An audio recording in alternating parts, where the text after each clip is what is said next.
So I'm glad you're here. Phase one is what we're going to talk about right now. Phase one typically is the thing that most individuals tend to miss when they're working with healthcare. And that's one of the reasons why I feel like there's a lot of frustration. Individuals will struggle and wonder, why am I not getting long term successes? Why is it that I can't really move forward? I should be able to heal faster. I don't understand. I keep having a reoccurrence of problems.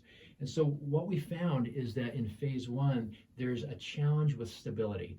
Is that for whatever reason, there's something going on that makes it so that we can't hold that healing space long enough for the body to be able to get traction to move forward and heal in a consistent, thorough way. So we're not stable.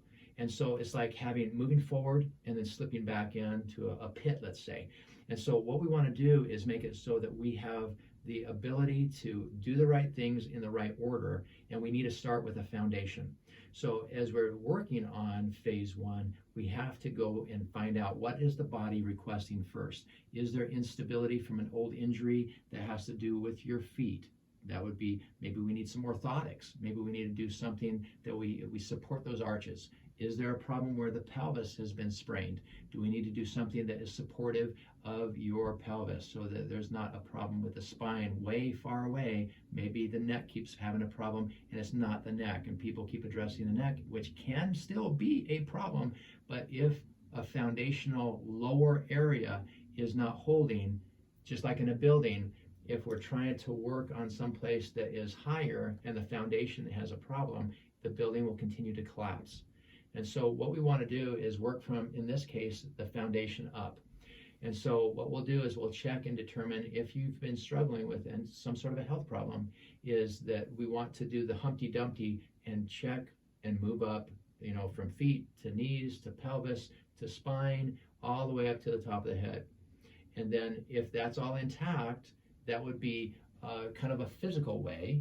Then we need to check from the brain and go, is there anything that's going on that's the nervous system that is making it so it's not able to have enough power to send clear messages clearly to those body areas? So structurally, you may be great, but the nervous system may be lacking power from an old injury, and it can't even power the muscles. So a strong body needs a strong brain. If we find that the brain can't have the strength of energy to send clear messages to a strong body, then you won't hold either. So it could be a body problem, or it could be a brain energy problem. So it's like those are the two most basic ones. And when we find that we're getting that taken care of and order starts to be established, we move a nervous system from chaos or lacking energy to energy and order. So what typically starts to occur is that the person starts to be able to relax. It's like, wow, I'm just so much more able to breathe with ease. And it's like, wow, my mind is even clearer.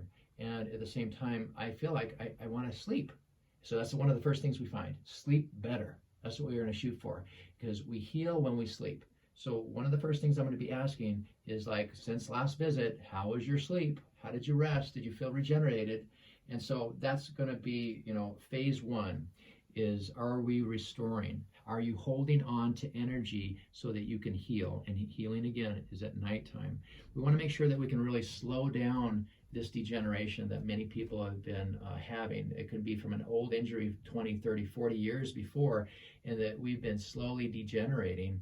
And we need to slow that degeneration down and create stability so that eventually, when we get to the other phases, we're starting to really heal. So in doing what we are, let's say, going across progression step one, progression step two, discovering what those other blocks are may be further into your first phase. We may discover new blocks after 3 weeks. We may discover new blocks a little longer, when you're not holding as long as we want you to. You're holding, but there's this like something that's keeping you like spinning a little bit. So we'll do assessments throughout each week that you're here, because it may be that we only are in phase one for 1 week. It may be that it takes us a few weeks. I've seen people go all the way up to, as you see, 12 weeks, which is okay, because as we're making progress, then it's like, it's that we're moving further along than maybe you have for a very long time. So in the process of we see you, it may be once a week that we see you, twice, three. We may see you every day. And sometimes when individuals come from out of state, we may see you multiple times per day. So what we're doing is we're training. Step three, training to improve a better body-brain connection. So it's like at that point, we want to determine what else could be holding us up. Sometimes in the beginning, we're actually having challenges with our belief. I don't believe I can get well. And that makes it so that that can actually throw us into reversing. So instead of us moving forward and back, we want to look at everything. So it's even your thoughts can make a difference. Sometimes we identify with our disease. Sometimes we identify with our condition, with our symptom. And we go, I don't know what I'd be if I didn't have my fill in the blank. And so what we want to do is make it so that we can then see ourselves as, I don't need this. I don't have a condition. Oftentimes a person will come in and say, well, my headaches are this way. And that is actually kind of ownership of the headache, and say, well, I'm experiencing headaches, but they're not really mine. I don't really want them. So we're willing to actually, let's say, have an identity separate from our symptoms is really what step three is about. Step four, we want to allow a change. Oftentimes what happens is that we try to force things.